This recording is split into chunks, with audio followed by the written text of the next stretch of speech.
Hey guys, it's me Amanda, also known as Amateurs, and today we are doing a book haul, as you can tell from the title of this video. So how can I explain this? I bought over $100 of things for Zach for his birthday and Christmas. And he said that I'm allowed to spend at least $100 or more, a little bit more, on things that I want for Christmas. Because he doesn't know what to get me, so he just tells me to go and spend some money. I only spent $100 because I'm cheap.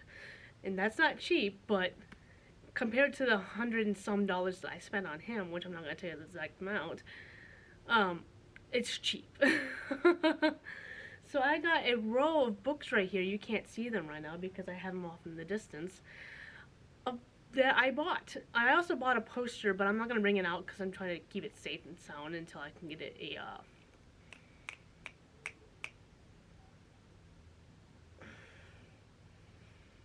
a frame. Until I can get it a frame to put it in. And then I'll probably show you guys because it's pretty cool. It's a Fallout 4 poster, and I'm a big Fallout 4 fan, for those who do not know. So let me show you the books that I've got. I'll try to make it quick so it's not such a long video. And I hope you guys enjoyed this video. All these books were cheap, by the way. I went to the cheapest that I could get them. I have a big wish list on Amazon, and I bought all the ones that were like $1, maybe $5 below. And that's where they were all. I don't think one was a bit higher than $5, but you still got shipping, which is like usually $3.99. So you gotta add that to it. So it's like $1, it's like $4.99, etc., etc. So it was a little bit over than $5 if I had one that was over $1. So, but they're all good books that I know of, that I think they're going to be good books, because I read not reviews on them, I read a little bit partially of them when Amazon was allowing you to read partial pages of them. They don't do that anymore for some reason, which is kind of stupid, because that's how I found out if I liked a book or not. And I don't know. Anyway, the first one is the Final Girl Support Group by Grady Hendrix. Looks like this. I just finished his book last night, The Southern Book Club's Guide to Slaying Vampires. I think that's what it's called. I just finished that last night. It was so good. I definitely recommend his books, Grady Hendrix. His or her, they. I don't know the sex of this person yet, sorry. But I'm liking his or her books a lot. And I think I'm gonna buy more. He or she has a couple of other ones that I'm really interested in, like The Exorcism of My Best Friend or something like that, in a horror store or something like that. But I heard good things about those books and I want to read them. I'm gonna try not to stutter, but if I do stutter while reading the synopsis of these books, please forgive me. I do have a stuttering issue when it comes to reading and when I get nervous. In horror movies, the final girl is the one who's left standing when the credits roll. The one who fought back, defeated the killer, and avenged her friends. The one who emerges bloodied but victorious. But after the sirens fade and the audience moves on, what happened to her? That's all I'm going to read of that, because I don't want this video to be that long. Well, maybe I should read a little bit more. Lynette Tarkenton is a real-life final girl who survived a massacre 22 years ago and has defined every day of her life since. And she's not alone. For more than a decade, she's been meeting with 5 other actual final girls and their therapists in a support group for those who survived the unthinkable, putting their lives back together pieces by pieces. That is until one of the women misses a meeting and Lynette's worst fears are realized. Someone knows about the group and is determined to take their lives apart piece by piece. So that's all I'm going to read of it. There's another short little paragraph after that. I think only a sentence or too long, but I'm not going to read it because I don't want this video to be long. But it looks like this. It's hardcover and it costed, let's see, I have the little thing here. It should say how much it costed. It should.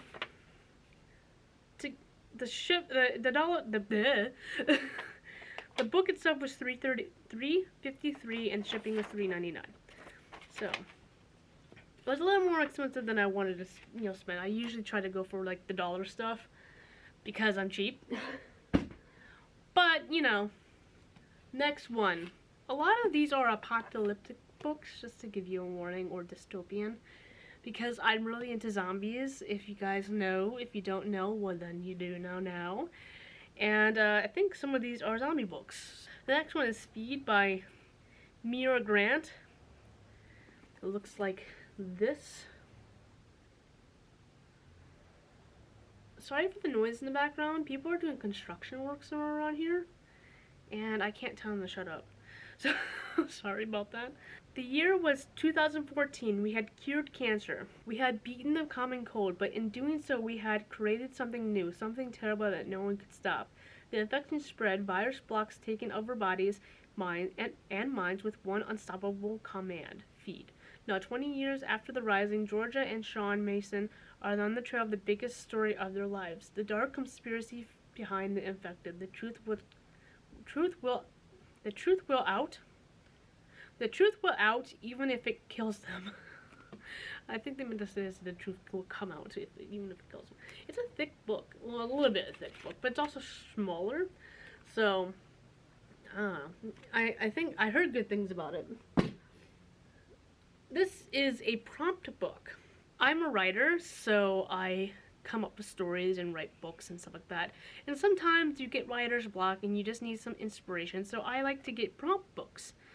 This is the genre's writer's book of writing prompts and story ideas. Prompts in fantasy, sci-fi, mystery, thriller, horror, and supernatural, and memoir writing by the Mayday Writing Collective. Looks like this. I'm already in it a little bit. Not almost halfway. Thought it wasn't that far in. I passed the fantasy section, and I think I'm in the sci-fi section now. I don't know what this next section is after that. I'm trying not to flip ahead. It has a little sticker residue, but that's okay. Next, Fairest of All, A Tale of the Wicked Queen by Valentino. I don't know her first name. I'm pretty sure it's a her. Looks like this. I heard wonderful things about her series. She has a series of villain stories. And it's like, what if this were to happen? Or what if this happened instead and it's created this villain somehow this way? And they all sound really good, but this is the first one of them. It's called Fairest of All. The tale of the young Prince Snow White and her evil stepmother, the Wicked Queen, is widely known. Despite a few variations from telling to telling, the story remains the same, and the Queen was jealous of the girl's beauty, and this jealousy culminated in the Queen's attempt on the sweet, naive girl's life. Another tale far less often spoke of is the one explains what caused the Queen to become so vile. Still, some have attempted to guess at the reason. Perhaps the Queen's true nature was that of a wicked hag, and her beautiful appearance a disguise to fool the king.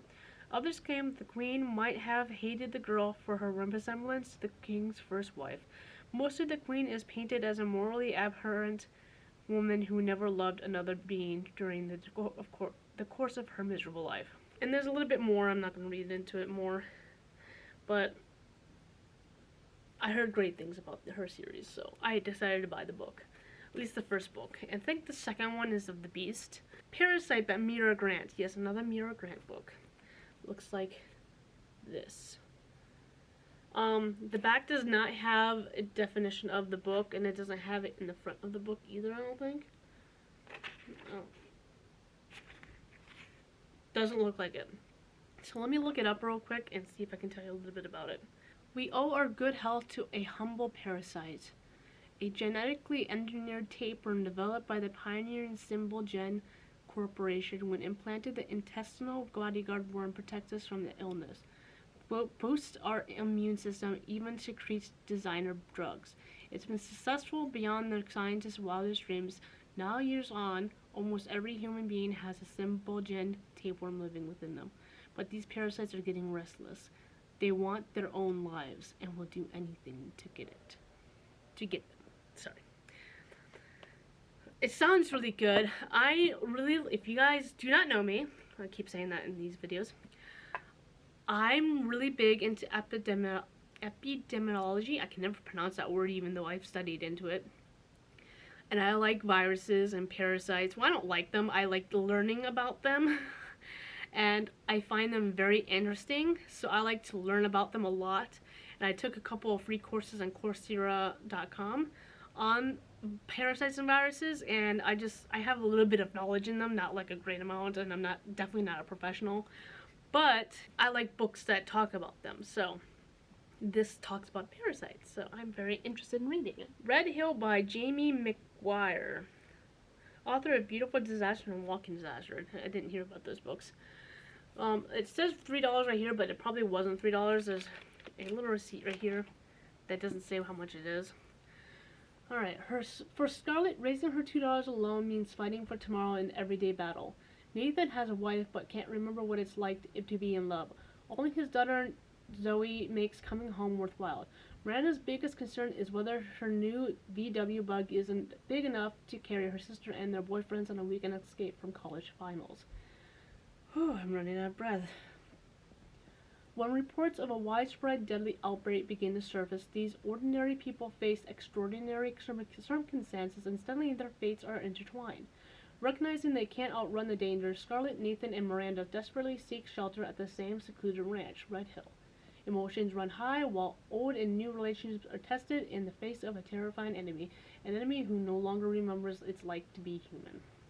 Doesn't this sound good? It's another zombie-like book, obviously.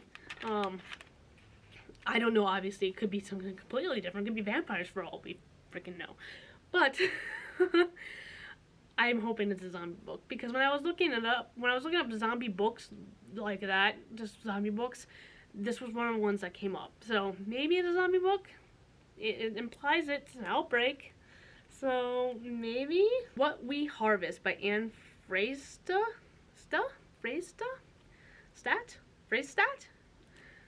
It's a beautiful cover, by the way. It has a plastic thing over it. So, alright. You might hear noises up above.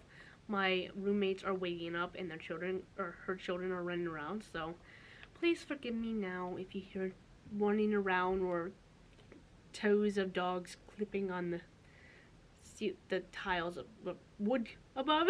I don't know. Ren owes everything she has to her hometown, Hollow's End, a centuries-old picture-perfect slice of America. Tourists travel miles to marvel at its miracle crops, including shimmering, iridescent wheat of Ren's family farm. At least they did, until 5 months ago. That's when Quicksilver Blight first appeared. Sorry.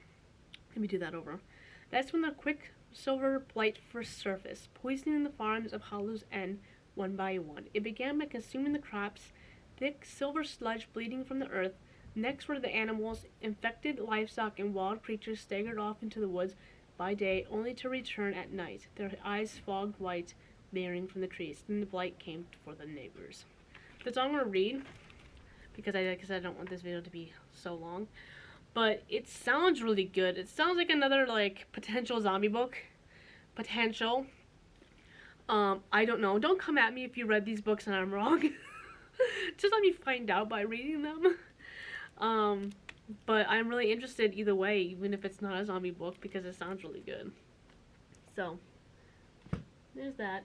Next one, don't judge me on this. I have a book that's based in the 1950s, and I need to learn a little bit more about the 1950s before I write it. But I heard good things about it. Let's see, Perfect Wives in Ideal Homes by Virginia Nicholson. The story of women in the 1950s. Looks like this. It's a thickie. Look at that. I found another book that's about the 1950s, and it's like yay small. At least I was told that was yay small in the review section. But I'm very interested in reading this because I heard that if you want to learn more about the 1950s, when I was watching videos on it, that these were good books for it, but for all I know, they could not be. In the 1950s, women were told how to lure their men to the altar. Once married, they were told they could have it all: washing machines, fridges, and TVs. But the deal was, stay in the home, cook, and bring up the children. Virginia Nicole's Perfect Wives in Ideal Homes is a story of submission and struggle, rebellion and reward. It is the story of mothers and grandmothers' lives. I don't know if it's like an actual story or if it just tells you about it back then, you know? I don't know because I haven't read really much of it, so we'll see. Next book is a self-help book. I did not really find this anywhere. When I was looking up books, this popped up in the You Might Like section. And I think it's a self-help book because it sounds like a self-help book. So it's called Unfuck Yourself, Get Out of Your Head and Into Your Life by Gary John Bishop. It looks like this. It's a thin book. It's not that big. What's standing in the way of you living your best life? Most people would reference things like relationships with other people, money, their job, or unfortunate circumstances. None of these explanations makes any difference. Through decades of working with people as a personal development coach, Gary John Bishop has discovered that the barrier is one thing only. The barrier is one thing only: you. If you're easily offended, stop reading now. This isn't the book for you.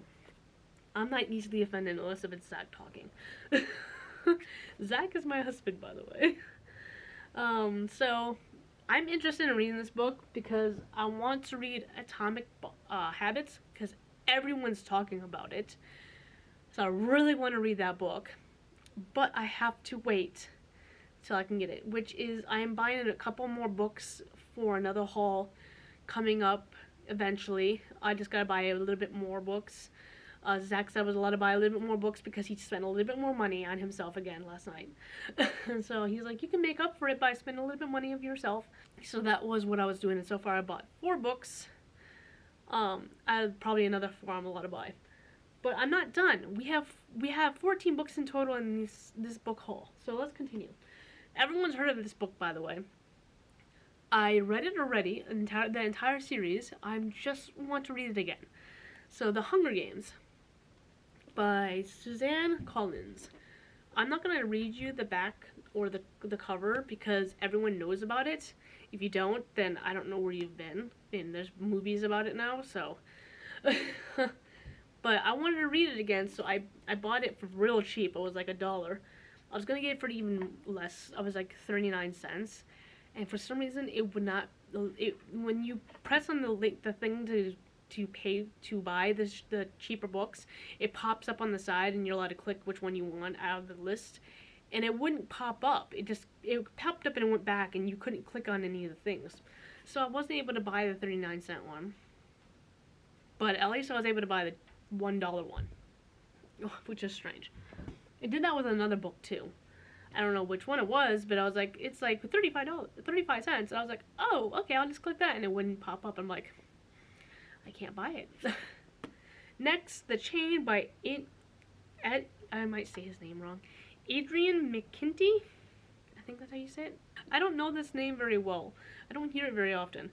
But he's one of my favorite authors next to Grady Hendrix so far. And Rachel Hawkins. She's another one I like. It looks like this. It's a thriller. It says, dropped off your child at the bus stop. A panicked stranger calls your phone. Your child has been kidnapped. The stranger then explains that their child has also been kidnapped by a completely different stranger. The only way to get your child back is to kidnap another child. That's all it says for it. And it says, oh, and most important, the stranger explains, if you don't kidnap a child, or if the next parents don't kidnap a child, your child will be murdered. So it's called The Chain. I love his book, The Island.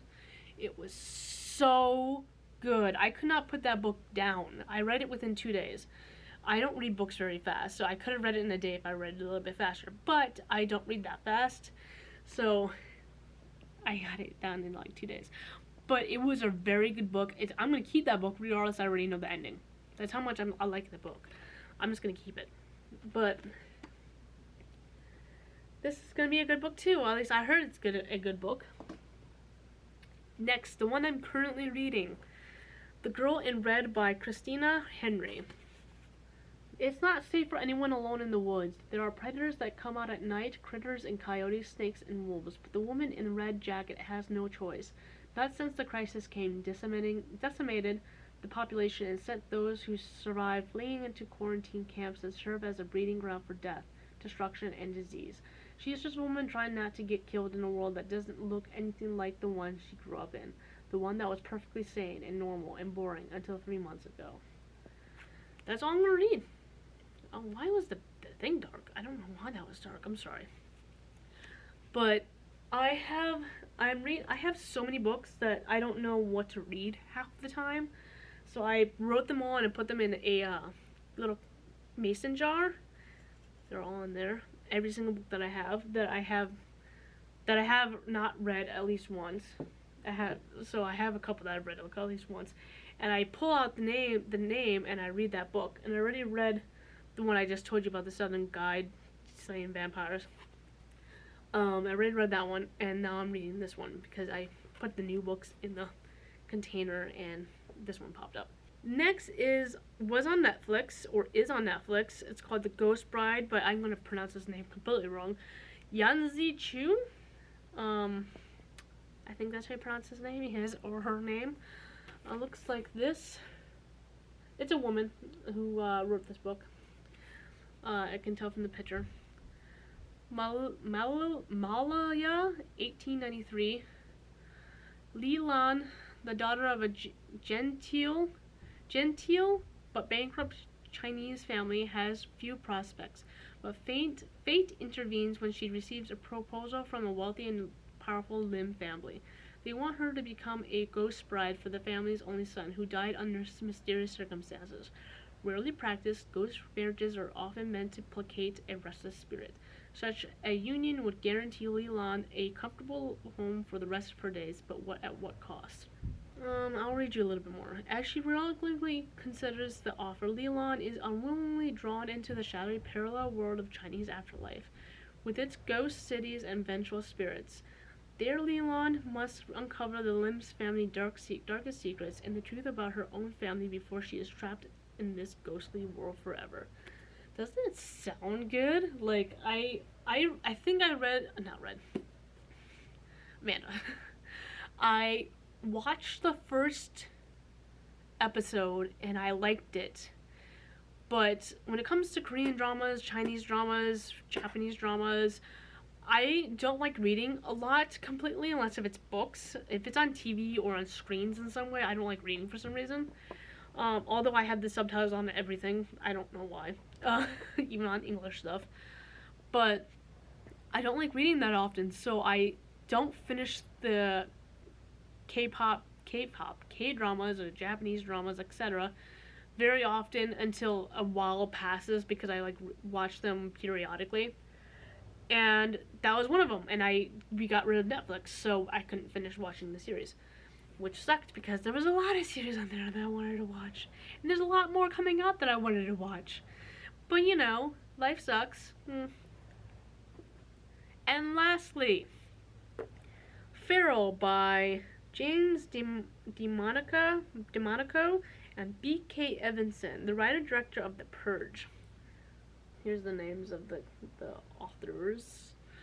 Ali Hitz was still in high school when a fire at a top secret research facility released an airborne pathogen that quickly spread to every male on the planet, killing most. Ali witnessed those she loved be consumed by fearsome symptoms, scorching fevers and internal bleeding, madness and uncontrollable violence.